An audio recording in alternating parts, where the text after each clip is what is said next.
የኢትዮጵያ አየር መንገድ ከ150 በላይ ዘመናዊ አውሮፕላኖችን በመያዝ በአመት ከ20 ሚሊዮን በላይ መንገደኞችን እያጓጓዘ ይገኛል አሉ የአየር መንገዱ ግሩፕ ዋና ስራ አስፈጻሚ መስፍን ጣሰው። አየር መንገዱ አሁን ላይ 145 ዓለም አቀፍ እንዲሁም 23 የሀገር ውስጥ መዳረሻዎች እንዳሉት ነው ዋና ስራ አስፈጻሚ ያነሱት። አየር መንገዱ በፈረንጆች 2040 መዳረሻዎችን ወደ 243፣ አውሮፕላኖችን ወደ 350 እንዲሁም መንገደኞችን በአመት ወደ 60 ሚሊዮን ለማሳደግና አመታዊ ገቢውንም $30 ቢሊዮን ለማድረስ እንደሚሰራ አብራርተዋል።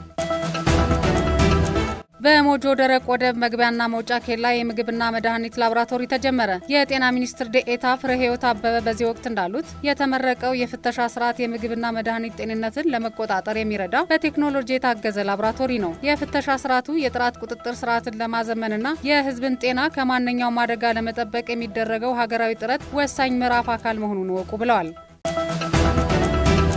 በአዲስ አበባ በትንሳኤ በዓል ገበያ ምክንያታዊ ያልሆነ የዋጋ ጭማሪ በሚያደርጉ ነጋዴዎች ላይ እርምጃ እየወሰደ ነው አለ የከተማዋ ንግድ ቢሮ። የቢሮ ኃላፊ ወይዘሮ ሀቢባ ሲራጅ እንዳሉት ቢሮ በተለያዩ የገበያ ማዕከላት ላይ ለሸቀጦች የዋጋ ተመን በማውጣት ቁጥጥር እያደረገ ነው። በዚህ መሰረትም ለትንሳኤ በዓል በተዘጋጁ የገበያ ማዕከላት ውስጥ ከተቀመጠው የዋጋ ተመን በላይ ሲሸጡ በተገኙ 7 የንግድ ድንኳኖች ላይ እርምጃ መውሰዱን አረጋግጠዋል።